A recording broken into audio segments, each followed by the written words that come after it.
Dans l'émission en allemand du 15 août 2015, l'afflux de réfugiés dans l'UE est une stratégie des USA. Nous avons expliqué la stratégie de globalisation de ce qu'on appelle les 4 courants ininterrompus. Cette stratégie provient du géostratège militaire américain Thomas P.M. Barnett. Je cite Barnett. Comme condition préalable pour le fonctionnement sans heurts de la globalisation, nous devons permettre 4 courants durables et sans entrave. Les afflux actuels, presque surdimensionnés de réfugiés vers l'Europe, font partie de la stratégie du flux sans entrave d'immigrants qui, en l'occurrence, vise l'Europe et n'a le droit d'être empêché par aucun gouvernement ou institution, selon Barnett. Les frontières nationales doivent être dissoutes, les races mélangées, et ainsi les valeurs et les religions doivent être abolies et le chemin vers le nouvel ordre mondial global doit être aplani. Nous avons rapporté dans l'émission du 3 mai 2015 de quelle manière on trouve la marque des États-Unis derrière les afflux de réfugiés. Dans la suite, nous allons montrer encore 4 autres exemples. Exemple numéro 1. En 2010, l'ex-commissaire européen Antonio Vitorino a annoncé un projet pilote pour 5 pays d'Afrique du Nord. Je cite Vitorino. En association avec l'Agence des Nations Unies pour les réfugiés UNHCR, on veut aider la Tunisie, la Libye, l'Algérie, le Maroc et la Mauritanie à construire leur propre système d'asile solide et à respecter les standards européens lors de l'accueil des réfugiés. De cette façon, les flux vers l'Europe pourraient être réduits.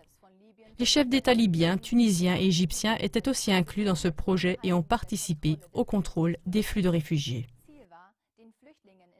Le but était de créer des conditions tellement bonnes que les réfugiés voudraient rester sur leur continent. Avec le début du printemps arabe, qui, c'est maintenant prouvé, était orchestré par les États-Unis, le projet pilote a été interrompu et n'a plus été réalisé. Les pays ont été déstabilisés et la Libye a été bombardée sous la direction des USA. Il ne reste plus qu'un énorme chaos et des afflux de réfugiés qui n'en finissent plus. Exemple numéro 2. Beaucoup de personnes en Europe se posent à juste titre la question de savoir où les réfugiés trouvent l'argent pour payer des sommes exorbitantes aux passeurs. Le célèbre magazine autrichien InfoDirect a publié une réponse possible le 5 août 2015. Selon des informations d'un collaborateur du ministère de la Défense autrichien, il y aurait des renseignements selon lesquels les organisations nord-américaines payent les passeurs qui amènent quotidiennement des milliers de réfugiés en Europe. Le collaborateur des services secrets aurait dit la chose suivante. On a des renseignements selon lesquels des organisations provenant des États-Unis ont créé un modèle de cofinancement et supportent des parts importantes des coûts de passage. Chaque réfugié d'Afrique du Nord n'a pas 11 000 € en liquide. Est-ce que personne ne se demande d'où vient cet argent? InfoDirect résume cela de la manière suivante. Les coûts de passage et les circonstances sont connus des cercles policiers qui ont affaire quotidiennement avec les demandeurs d'asile. Le soupçon selon lequel les États-Unis sont impliqués dans cette affaire, dans le sens d'un plan géostratégique, est aussi souvent mentionné. Fin de citation. Exemple numéro 3. De manière récurrente, des campagnes apparaissent dans l'espace germanophone qui appellent au trafic de réfugiés vers l'Allemagne ou l'Autriche. Ainsi, par exemple, le site www.fluchthelfer.in, qui a ouvert sur Internet il y a peu, appelle par exemple à passer clandestinement des réfugiés avec la voiture vers l'Autriche ou l'Allemagne sur le retour des vacances en Italie. Une recherche sur le propriétaire de la page web montre que le site appartient à l'organisation The Ayn Rand Institute, siégeant aux États-Unis. L'Ayn Rand Institute est un think tank, un groupe de réflexion américain. Yaron Brook, né en Israël, en est le directeur. Au moyen de campagnes professionnelles, ce groupe de réflexion américain mise surtout sur l'humanité et en appelle à la compassion des Européens. De manière révélatrice, il n'y a pourtant aucune campagne comparable aux États-Unis, par exemple au sujet de l'aide à la fuite du Mexique vers les États-Unis.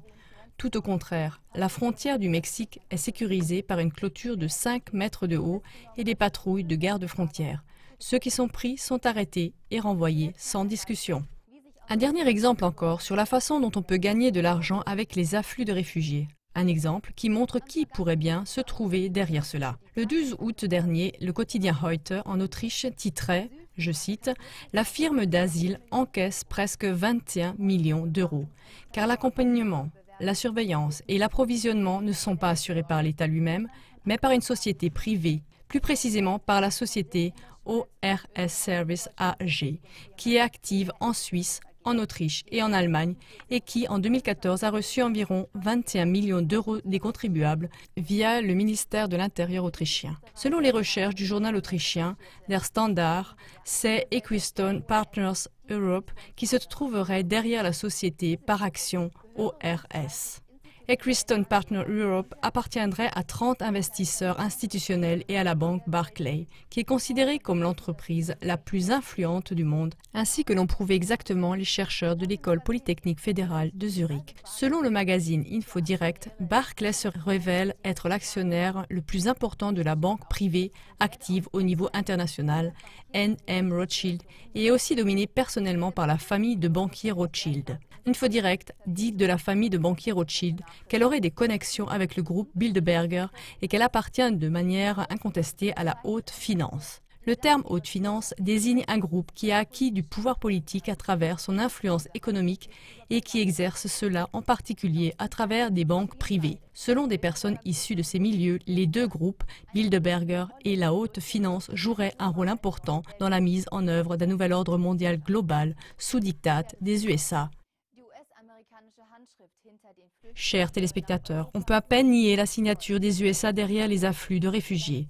C'est pourquoi il ne faut pas déverser son mécontentement sur les réfugiés, ni même se laisser monter contre eux. Cela ne contribuerait qu'à déstabiliser encore plus l'Europe et à servir les intérêts des tireurs de ficelles derrière la tragédie des réfugiés. Tout au contraire, il faut dévoiler les tireurs de ficelles américains et leurs collaborateurs de soutien, que ce soit les politiques locales, les médias ou d'autres organisations, et mettre un terme au libre cours du mélange des peuples. Et cela avec la même tactique qui est utilisée par les stratèges américains comme Ayn Rand Institute. En effet, il est dit dans leurs vidéos publicitaires, « Tout dépend des humains, car le changement est en nous, et nous sommes les personnes qui créent ces lois. Tout dépend d'une décision très simple. Avez-vous déjà choisi ? Voulez-vous une Europe dans laquelle toutes les identités, cultures et valeurs sont dissoutes ? Ou une Europe avec des identités et des cultures propres, dans laquelle la paix pour tous est garantie ? Avec cette pensée, je vous souhaite une bonne soirée.